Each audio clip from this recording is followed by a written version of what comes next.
Bonjour à tous, il est 12h30 dans la région du Ifou et partout en Côte d'Ivoire.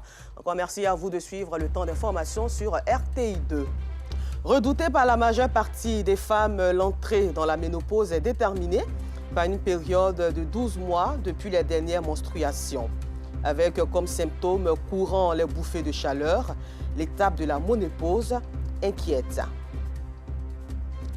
Et puis hors de chez nous, guerre israélo-palestinienne, l'aide humanitaire engagée depuis peu venue de l'Égypte est entrée enfin dans la bande de Gaza ce samedi matin. Merci d'être fidèle au temps d'information sur RTI2. Au quartier Abobo-Baoulé dans la commune d'Abobo, des bâtiments abritant de nombreuses salles de classe ont été décoiffés suite à une pluie torrentielle. Une situation tumultueuse à gérer selon le président du COGES. Les responsables et apprenants du groupe scolaire Sadjro dans Pierre d'Abobo, Baoulé. Le constat de Yacouba Koulibaly commenté par Assit Andiara. Bâtiment décoiffé, salle de classe bureau presque vide et abandonnée. Au balcon de ce bâtiment, des flaques d'eau et des tables bancs superposées. Triste et insoutenable décor pour ces élèves responsables du groupe scolaire Sadjro dans Haut-Pierre d'Abobo-Baoulé. Ça s'est initié depuis le 4 juillet. Un grand vent est passé par ici et a fait tous ces dégâts que vous avez constatés. Nous sommes actuellement dans une autre école avec un fait la vacation. On n'a plus de salle de classe, on n'a pas de bureau. Ici avec notre directrice dans son bureau, c'est pas facile. Élèves et directeurs travaillent dans des conditions difficiles qui impactent leur rendement. Et ils ont dû quitter les salles de classe pour rejoindre d'autres élèves. La plupart des bâtiments sont décoiffés. Nous sommes obligés de s'asseoir trois pour suivre les cours. En sorte que l'État vient arranger notre école pour que nous étudions dans les bonnes conditions. La situation est un peu difficile parce que les élèves ne maîtrisent pas l'emploi du temps. Les parents qui viennent tout le temps se renseigner. Et puis la situation fait que les classes sont chargées. Dans l'espoir d'une réhabilitation de l'établissement, le président du COGES, du groupe scolaire, continue de mener des démarches auprès des autorités compétentes. J'ai mené quand même beaucoup d'actions, mais je reconnais que les autorités quand même de l'État de Côte d'Ivoire ont été très sensibles parce que beaucoup sont passés ici. Ils m'ont même contacté tout et tout. On a eu à échanger et ils ont donné l'accord de principe. Je demande la bénédiction de Dieu sur ces autorités-là de l'État de Côte d'Ivoire pour que les sensibilités aient quand même une bonne suite. C'est avec désolation que je suis dans cette école qui est dans cet état-là. C'est un grand groupe scolaire qui regroupe près de 2000 élèves et aujourd'hui il y a 3 bâtiments qui sont sinistrés. Les multiples relances du responsable du groupe scolaire Sadjro dans Haut-Pierre d'Abobo-Baoulé sont restées lettres mortes. Une situation qui pourrait hypothéquer l'avenir des apprenants de cet établissement si rien n'est fait. Un reportage plutôt commenté par Bintou Pekele. Nous vous le disions en titre, la ménopause est la baisse naturelle des hormones sexuelles chez les femmes atteignant 40 ou 50 ans. C'est une période que les femmes vivent difficilement. Certaines se retrouvent surprises par la ménopause, pourtant elles désirent toujours enfanter. D'autres subissent au quotidien les symptômes de cette période. Qu'est-ce qu'il faut savoir pour mieux vivre sa ménopause? Quels sont les symptômes de la ménopause? Élément de réponse dans ce reportage de Clarisse Kanyala. J'ai atteint la ménopause à l'âge de 47 ans. Ça a été très tôt. Bon, ça fait même que je cherchais les médicaments traditionnels pour que ça puisse venir, mais ça ne vient pas. Mais ça me fatigue. La vie de Kadi n'est plus la même depuis la ménopause, il y a 2 ans. Âgée de 47 ans et mère de 4 enfants, cette mère doit surmonter désormais les désagréments causés par cette situation. Quand je ne vois pas, ça me fatigue. Je transpire beaucoup. Quand elle arrive, mon corps me fait mal, mes reins me font mal, ça descend dans mes pieds, tout mon corps. L'entrée dans la ménopause est déterminée par une période de 12 mois depuis les dernières menstruations. L'âge varie d'une femme à une autre. La ménopause est survenue chez Djeneba à 51 ans après la naissance de son 7e enfant. Une période qui a fragilisé sa santé. Toujours, tu es malade. 3 mois, 2 mois, tu es malade. Même dans 2 jours là, j'étais malade. C'est hier même, on a fini de faire piqûre là. Si tu ne vois pas, ça fatigue trop. De nombreuses femmes n'ont pas beaucoup d'informations sur la ménopause et se laissent surprendre. Moi, ça m'a surpris. J'étais dans les problèmes avec mon mari parce que lui et moi, on ne s'attendait pas. Bon, je faisais des années sans coucher avec lui. Et puis j'étais là, je tapais des années. Ça passe, sans coucher avec garçon. Je l'attendais. Déjà, les années passaient sans me rendre compte. Les années passaient. Et puis un coup, paf. Je ne sais pas ce qu'on appelle la ménopause. Je n'ai jamais entendu parler de ça. En Côte d'Ivoire, l'âge moyen de la ménopause est comprise entre 48 et 55 ans selon des études. Certaines femmes mariées tardivement craignent de ne pas avoir d'enfants. C'est le cas de Didier, âgé de 38 ans, marié depuis 8 ans et sans enfants. Moi, j'ai eu mes enfants avant mon mariage. Mais après mon mariage, je n'ai pas encore eu d'enfants. Je ne fais même pas d'héritage, je fais tout, je vais à l'hôpital, je fais tout. On dit que je n'ai rien, mais je ne sais pas. J'ai l'impression même que peut-être c'est ça, c'est la ménopause qui vient. Selon Dr Abdoul, professeur agrégé à l'université Félix Houphouët-Boigny de Cocody, il existe des moyens efficaces pour mieux vivre la ménopause. Il faut qu'on se prépare à la ménopause. Après 45 ans, la courbe, on est en train de descendre vers la fin des règles. Donc, on sait que quand les règles vont s'arrêter, voici les signes qu'on pourrait avoir. Et quand on connaît ces signes, on est préparé. Et on vient à l'hôpital aussi. On va vous expliquer. Parfois, on sera amené à vous apporter des compléments, des médicaments, si pour les bouffées de chaleur et tout, on donne. Et puis, progressivement, elle finit par s'habituer et elle vit tranquillement sa ménopause. Pour lui, l'âge de la ménopause n'a pas changé. Toute ménopause qui intervient à 40 ans est considérée comme précoce. Elle peut donc être traitée. Merci bien Clément Boko pour toutes ces précisions. Et toujours santé, le samedi 14 octobre 2023 à Cocody, à Abidjan, l'association Sauve ma vie a inauguré son siège social. Cette cérémonie où plusieurs de ses membres ont assisté, œuvre dans le social pour le bien-être des enfants et des femmes. Au cours donc, de cette inauguration, des témoignages poignants ont été rendus par les parents. On s'est reparti avec Clément Boko. Un rendez-vous à ne pas manquer pour les membres de l'association Sauve ma vie. L'association qui œuvre en faveur des enfants malades et des femmes s'offre un siège afin d'être plus efficace dans sa mission.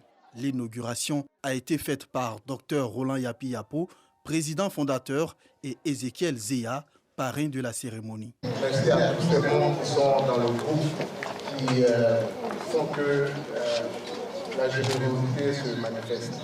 Merci beaucoup pour votre grand cœur et que cela continue encore pendant longtemps. Étant moi-même médecin, durant mon parcours d'étudiant, j'ai rencontré des parents qui avaient du mal à venir en aide à leurs parents malades.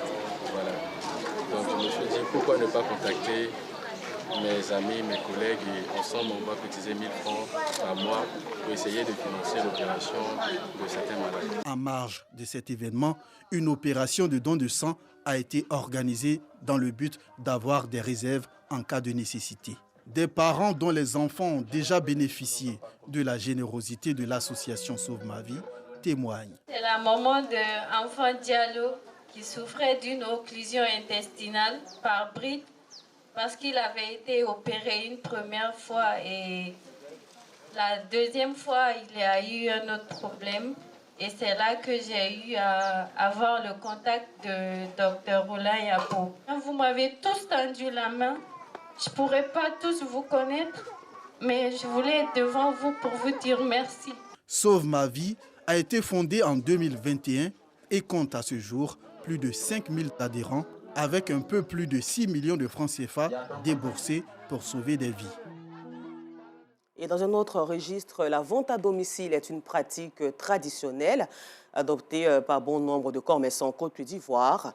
Dans la commune d'Adjamé, on trouve des vendeuses de légumes, de tubercules, mais aussi des bouchers exerçant leur activité non loin de leur domicile. Une pratique moins contraignante, mais aussi rentable selon les concernés. Justin Kwasi et Assitan Diarra ont visité les quartiers de la commune d'Adjamé pour un constat. Adjamé, quartier Marie-Thérèse. C'est ici, non loin de son domicile, que Rosine, la cinquantaine révolue, exerce son petit commerce. Cette proximité avec son lieu de travail lui facilite la tâche. Ça me fait aussi du bien parce que je suis devant ma cour. J'ai ma sœur qui est un peu souffrante. En vendant ici, je peux rentrer là-bas. Je veille un peu sur elle, je viens. Au marché, les plats sont très chers actuellement là. Moi, je suis une veuve de 5 enfants.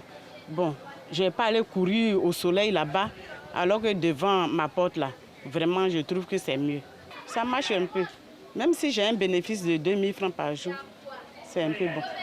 Et ce sont les riverains qui en profitent. Je suis venue, je vais payer gomo, puis gnagna, puis tomate, puis manioc. Si moi, je vais partir à grand marché là-bas, moi, je vais être fatiguée.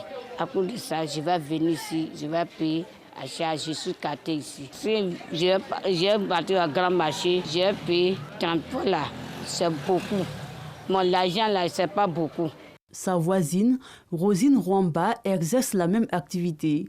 Sur sa table, on trouve toutes sortes de légumes. Ancienne vendeuse au grand marché de la commune d'Adjamé, Rosine vante les avantages d'exercer son commerce à proximité de son domicile. Au niveau de la fatigue, il y a une différence. Au marché, je me réveille tôt, mais maintenant, je ne me réveille pas tôt comme ça. Je prends mon temps. Et quand je fais les achats, ceux qui portent les bagages, là, ils viennent avec ça. Donc, je ne suis pas fatiguée à ce niveau. Ça ne me fatigue pas. Au marché, les gens nous aident et puis on les paye. Ici, les enfants nous aident à ramasser. Ça nous permet d'éviter les dépenses. Vendre non loin de son domicile est aussi pratiqué par des bouchers. Pour Seibou Langani, vendre dans son quartier met à l'abri de la concurrence. J'ai entendu concurrence, pensant que non, celui-là gagne que moi, ça pousse les gens à aller pratiquer certaines choses à l'africaine. Par exemple, je vends au moins 40 kilos par jour que tu n'arrives pas à vendre. Le voisin vend au moins 15 à 20 kilos par jour. Bon, c'est dira que peut-être que j'ai l'envoûté. Donc, je serai obligé d'aller parcourir les féticheurs, voir comment j'ai fait pour que ça marche, ou bien essayer de ralentir un peu mes activités. Je préfère venir au quartier, m'éloigner un peu du marché pour éviter tout cela. C'est mieux qu'au marché. La courtoisie et la serviabilité de Seibou lui ont permis de fidéliser sa clientèle. Comme il est juste à côté, c'est pas loin de la maison, donc on sort à 2 pas seulement, tu as ta viande. Avec lui, ça se passe bien. Et puis, c'est un bon type aussi. Le culot arrive et puis il fait le petit cadeau aussi. La vente à proximité des domiciles est une pratique ancienne. Commerçants et riverains y trouvent leur compte. Ni l'un ni l'autre n'a besoin de parcourir des kilomètres pour satisfaire ses besoins. À présent, participons aussi à la rencontre des retraités de la commune de Yopougon. Plus de 700 retraités se sont retrouvés à Zito dans la commune de Yopougon pour échanger sur leurs conditions de vie. Cette journée est l'occasion de faire des examens médicaux gratuits, notamment la glycémie, l'électrocardiogramme et bien d'autres. Cette initiative de Senior Coordination, une association des personnes du 3e âge, a pour objectif de les rassembler afin de faciliter leur vie au quotidien. Nous voulons sensibiliser nos membres. L'objectif de Senior Coordination primordial, c'est la santé. Au niveau de la CNPS, il y a au moins 100 000 retraités. Alors, il serait bon que nous créions une assurance corbeille. On ne demande pas que la CNPS nous donne des subventions, mais on demande que la CNPS nous prélève à chaque retraité domicilié à la CNPS 3 000 francs, ça nous vient 300 millions par mois. Et que la CNPS gère cet argent-là, qu'on nous donne des livrets de santé et que la CNPS signe des conventions avec les cliniques, les hôpitaux et les pharmacies. Les retraités ont échangé avec les responsables de la Caisse nationale de prévoyance sociale, CNPS, et de la COPEC de Yopougon. Nous avons entendu parler de difficultés pour obtenir un prêt du fait de leur âge avancé. Et j'ai aussi entendu parler de projets de se mettre ensemble pour constituer un fonds de garantie. Quand on est ensemble, on va toujours plus loin, on est toujours plus fort. Je les encourage à vraiment rester solidaires autour de leur président. Il faut rappeler que les personnes à la retraite répertoriées à la CNPS dans les agences COPEC et les banques de la commune de Yopougon sont un peu plus de 17 000. Hors de chez nous, l'Égypte accueille ce samedi les dirigeants et représentants de pays arabes et occidentaux pour un sommet pour la paix au 15e jour de la guerre entre Israël et le mouvement palestinien Hamas. Et puis nous terminons ce temps d'information au Hamas où les premiers camions sont entrés dans la bande de Gaza depuis l'Égypte par l'immense porte de poste frontière de Rafah ce samedi. Des tonnes d'aide s'entassaient depuis des jours dans l'attente d'un passage vers l'enclave palestinienne où la population manque de tout. Encore merci à vous et bonne suite de programme sur RTI2.